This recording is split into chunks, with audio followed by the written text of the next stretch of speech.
our first foray into Eagles free agency. We'll look at who's available, including our own free agents, and see the likelihood of them being interested or drawing interest from the Eagles. What's up, it's your boy Cintron, coming back to another news/analysis video, and I kid you not, that's my real name. And man, we have a lot of people set to leave the organization. I think 7 out of the 11 defensive starters are not under contract as of the start of the new league year, which will begin in March. And it's going to be a doozy. We're not going to be able to hold on to everybody, and we'll see who we're able to retain, who we're going to target, and also including other teams, free agents, who we should be looking at. So let's get into it, man. Top 51 NFL free agents of 2023.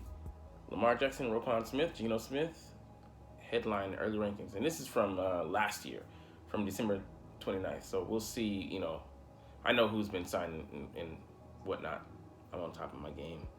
All right, anyways, let's scroll down and see what's going on. All right, so let's start with Lamar Jackson. Already, he's an automatic out because we don't need him. We have Jalen Hurts, and he's going to be our starter. If we don't catastrophically screw it up and let him go via free agency, he isn't even available to, leave yet. He still has another year on his deal, but we want to get it done sooner than later because of, the ballooning effect that putting off paying a quarterback has. If you paid your quarterback 2 years ago, you're not paying, current market prices. So let's see what's next. Roquan Smith, he signed a 5-year deal worth $100 million, so he's effectively off the market. Baltimore paid a premium, but he's a playmaking linebacker, something we could actually use. We have a kind of a poor man's Roquan Smith who just doesn't have the speed. And T.J. Edwards, I'd still take him, resign if he was willing to do so. We'll get to that later, though. Geno Smith, like I said, with Lamar Jackson, repeat offense. We don't need him. Cast him out. Interesting one here. Number 4, Javon Hargrave. Do we re-sign him to a contract? He's 3-year, $39 million contract is expiring. And, he's very solid spot. He'll be on the wrong side of 30, but I like him to come back.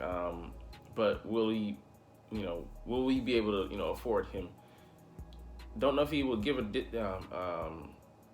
discount, but I don't think we have to sign him, but I really would like to. So, he pushed the pocket and playing with that, the other threesome. Pause. Nothing actual. Yeah, he would do very nicely, again, for us. We have him leaving, also Fletcher Cox leaving, so that's 2 starters on the line. BG is a backup. Sam Reddick and Josh Sweat will be our 2 returning, and then Jordan Davis might be elevated, but I'd like to see him play alongside a veteran defensive tackle. So Javon would fit nicely there. So if we can have him back, it would be great. Orlando Brown, our tackles are, at least booked in, no pun intended, for the next 2 seasons. Don't need him. So have fun, Kansas City, with that headache. He wants a big contract, and he's let it be known, and he's been complaining and all this other stuff. So see if they're able to sign him. I hope they don't, because it hurts their chances of having a solid line. But because they could do better, but they could do a lot worse as well. Tom Brady, he's retired. End of story. Chauncey Gardner-Johnson. I really do think the Eagles are going to put a premium on him. I'm trying to re-sign him this offseason, so I think we'll definitely try to retain him. Even if we don't, worst case scenario, we try to go into the draft or free agency and sign somebody. Let's see if there are any more comparable safeties on this list. But I really like what he brought to the defense this year. He was one of the few who was just saying "fuck you, Gannon" and playing hard, going downhill, and playing instinctual. So yeah, he brings a lot to his defense. Tie for the league lead 4-way tie with 6 picks, and he missed like 5 or 6 games in a row. So it says it all. Ball hawking safety, and changed the complexion of his defense.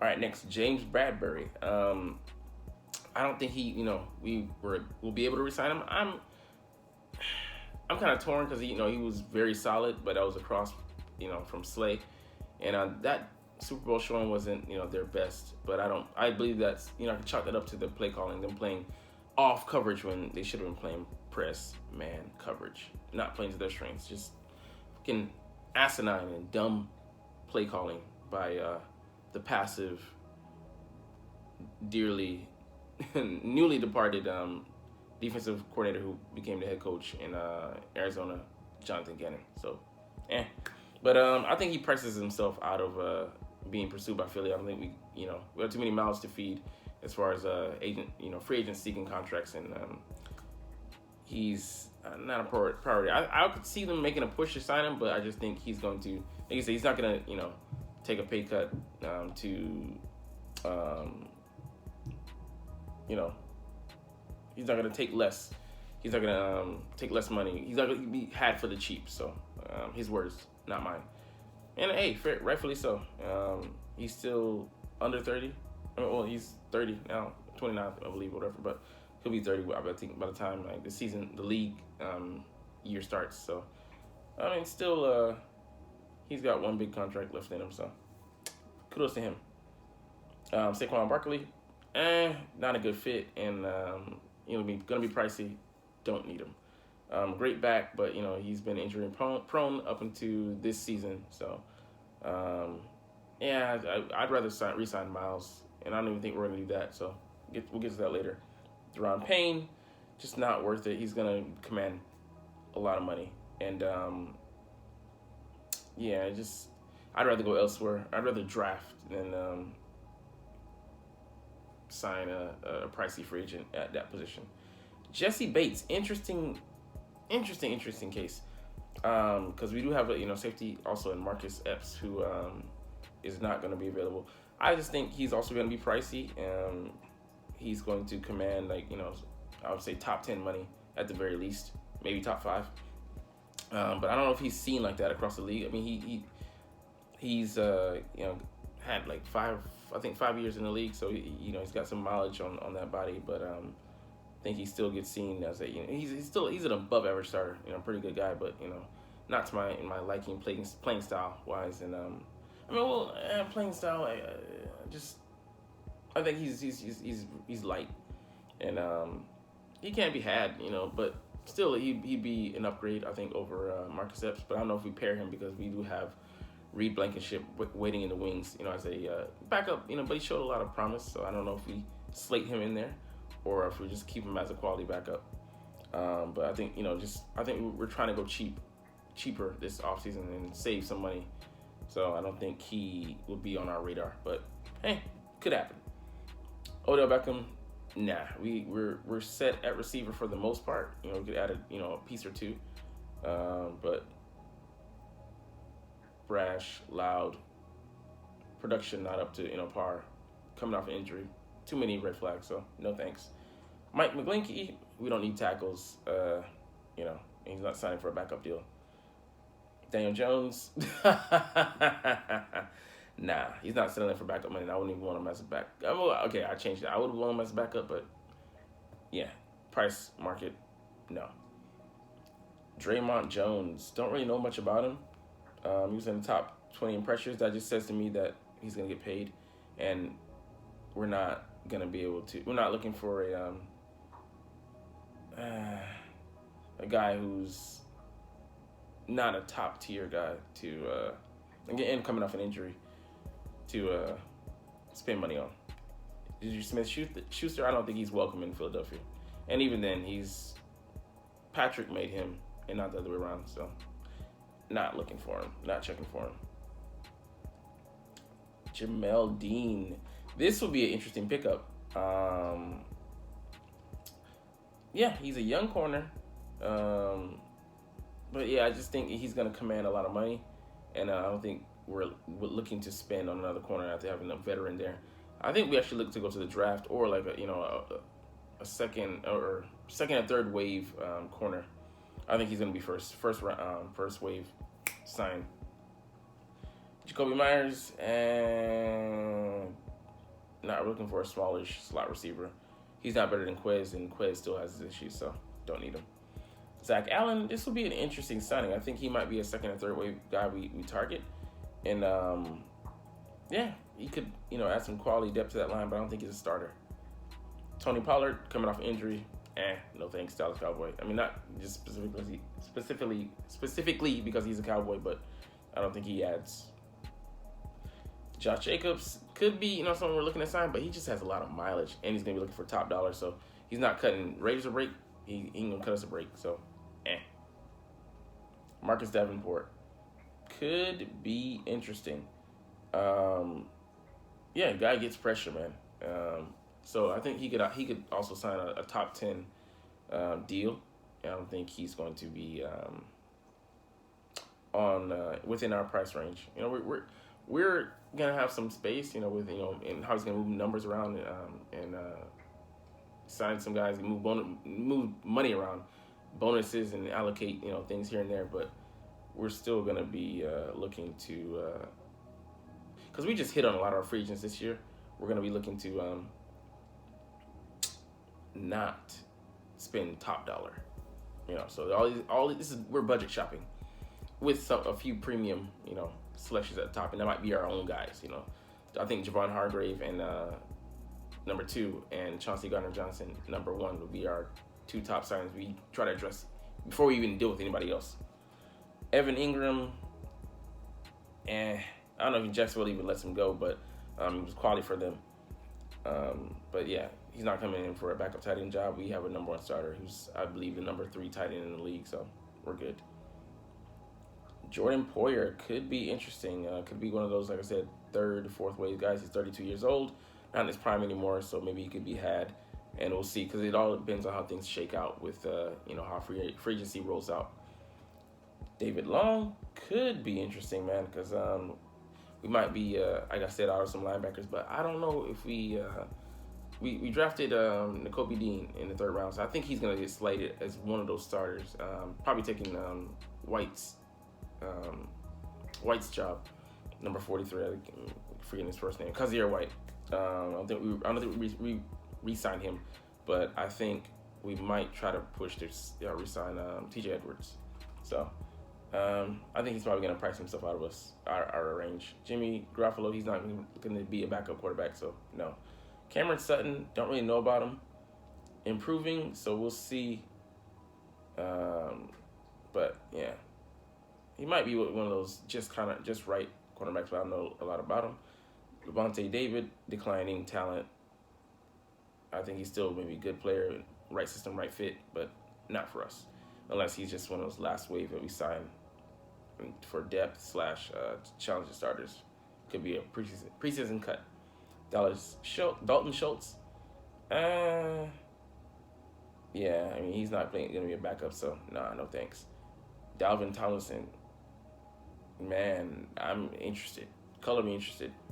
We'll see if he's available, and I think he might have quite a market under the radar free agent signing. Yannick Ngakoue, he just runs too hot and cold, man. No thanks. Mike Gesicki, not gonna sign for backup money, would be a great backup receiving option to Dallas Goedert, but I don't think he signs with us. DJ Chark, not gonna be a backup, but man, he'd be a perfect number 3 for us. But I don't think, I think having a thin wideout market gonna help him more than more than it would be. Gonna price himself out of the market short, to put it shortly. Byron Murphy, in and out value, so it could be a good depth signing for us. But yeah, I think he's gonna be just a tad bit, out of our price range. Brandon Graham, man, I'd love to bring him back, but he ain't gonna give Philly a discount, and he's still looking to play, man. So I think he unfortunately moves on from the Eagles. Tremaine Edwards, interesting linebacker, hasn't played up to his potential, but I mean, he was a high pick. He was never gonna validate that draft position, but could be an interesting signing if we decide to look that way. But we don't put a premium on linebackers, so Ben Powers, we're good on the O-line. Poona Ford could be interesting. We'll see, how they evaluate him, but I don't. he's not impressive to me, but you know, it could. I'd have to look at more at the tape. I can't really say yes or no. I don't have a position on him. Nate Davis, depth signing, but he's looking for a starting job now. Dalton Risner, yeah, not depth signing, so no. Rocky Sin, it could be interesting. I don't know where we go with the corners, but I haven't seen a lot of tape on him. But he's a solid tackling corner. I don't know if he could be a poor James Bradbury, so maybe he could be, someone that we sign, like I said, in the second and third wave. I don't think he's gonna be a premier signing, so could be a fit. Miles Sanders, I don't know if we re-sign him, man. He's a great back, but might be too expensive, and I don't think he's gonna take a discount. I think he wants to stay though, but I don't think he takes a discount. Von Bell, not really my type of guy. An old school safety. What do you call it? Just good around the line of scrimmage, not so good in coverage, so not a good fit. Caleb McGarry. He started there, so I'm like, no thanks. Not cover this ad nauseum. Drew Tranquil. Okay, interesting. But I don't know anything about him, but didn't hear his name all season, so not somebody I would want. Arden Key, this could be interesting, man.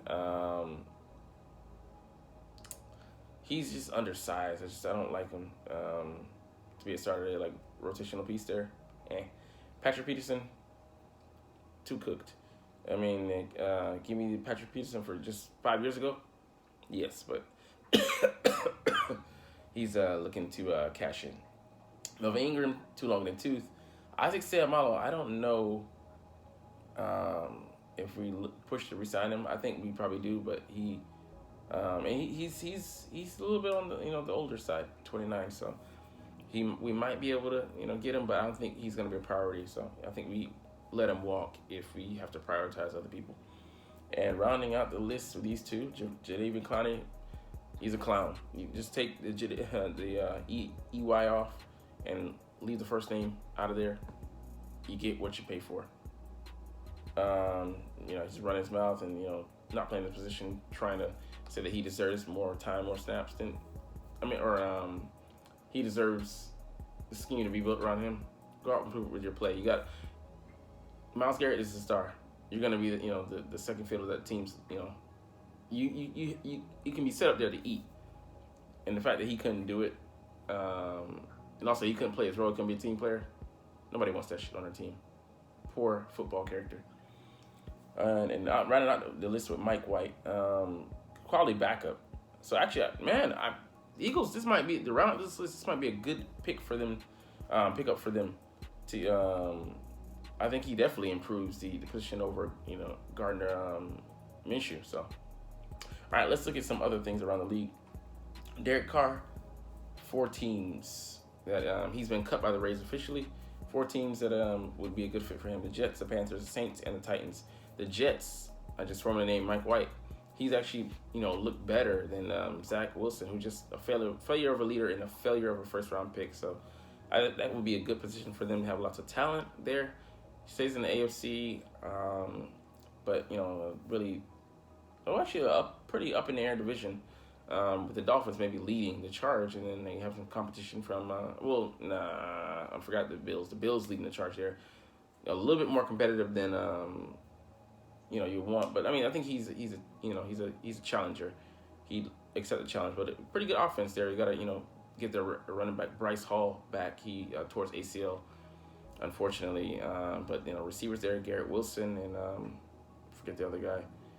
They have some talent there on offense. So also the defense is rising as well. So could be a good spot if he chose to go there.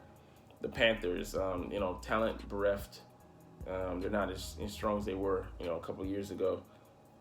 Defense, is I think middle of the pack / between middle of the pack and solid, or average. I would say average and solid. Pretty much middle of the pack. But I think he doesn't want to go to a losing squad. He's long in the tooth, 9 seasons as a Raiders starter, so he's looking to win. Which brings us to the next team, the Saints. They have some talent there on offense. They have the running back. Forget his name. He's talented out of Tennessee. Many years ago, 5-6 years ago. Alvin Kamara. He's a talented back. A receiver. They just can't get right with the Ohio State receiver, Michael. But they did draft another Ohio State receiver, Chris Olave, and he was pretty good as a first-year rookie.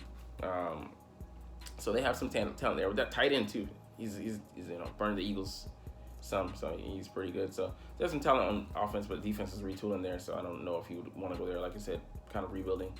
It brings us to the Titans, a very interesting spot. Could he swing the balance there in like a traditionally weak division? You have the Jaguars there, but they could be up and down. You don't know where they go next year. They give him a good chance to have a shot at the playoffs. So does he want to go to the Titans? And Ryan Tannehill, 35 years old, expiring contract, I think, or like maybe a year or two left on his deal. He could beat him out definitely. And you have that running back there. You have Treylon Burks, who was drafted in the first round out of Arkansas. Had some of the middling season injuries. Dealt with some stuff, but he might be a rising talent in his second year. So that tight end there as well. A beast, a fast guy. Okonkwo, I think. But yeah, so there's a lot of things there and good things to look at for Derek Carr. But I think the best bet for him is the Jets, and the second would be the Titans, and then the Panthers, Saints, doesn't really matter. I would say the Panthers are last, and the Saints would be third. But I would say those both should be off the list. The Jets and the Titans should be the two really good options for him to look at. Next, Rex Ryan, top choice for Denver defensive coordinator job. He's been out the game since 2016, in a 7-year gap, but stayed around football, being an analyst and such. But he only 1 year out of 9 years coaching in the league that as a coordinator or a head coach that his team didn't finish in the top 10 of yards allowed. So he's always had a good attacking defense. So Eagles. But I don't know if he's too strong a personality for Nick Sirianni to want to deal with. I say bring him in, man, and see what he's got. I don't let him switch to a 3-4. But yeah, man, I think he can bring a lot of talent, bringing a lot of creativity to that defensive coordinator position there in Denver. And they have some talent, man. Their defense, the corners, and then I think like the backers, the pass rush there. So, and then the last one, close this out here. Lovie Smith, a possible defensive coordinator candidate for the Eagles. And I think it's more like just speculation from like the media side. Some analysts or like bloggers just putting them, slotting him in there, but not a bad signing. I don't think the Titans, the Texans playing poorly this year reflects too badly on him, because the Texans were just a show to begin with. They were before him and they will be after him. And DeMeco Ryans, God willing, maybe he gets it right out there, but I think it'll be a couple of years definitely. He has a 6-year contract though to get it right, so we'll see. But Lovie Smith, man, I he plays at Tampa too, or like I think the Texans did play out of that. I don't like that for the corners, but if you can solidly teach it, I'm willing to give it a try, man. Give it a shot. And he's a veteran coach. He get that side right. Defensive backs will play, much improved. And also we have a defensive back coach we like anyways. But I think it'd be a vast improvement over Jonathan Gannon. And then he let that defensive line just go and attack. So I actually kind of like this one low key, and I'd be willing to give it a shot. Anything could be better than anything could be better than big game, piss poor management Gannon. So all right, we'll close it out there. Long video. You're not even watching in the end here, so we'll do what we'll always do. Fly Eagles fly, and let's motherfucking go! Like, comment, share, and subscribe Thanks for watching. Check me out at Cintron Anime, Cintron Life or Cintron Laughs, or other social media.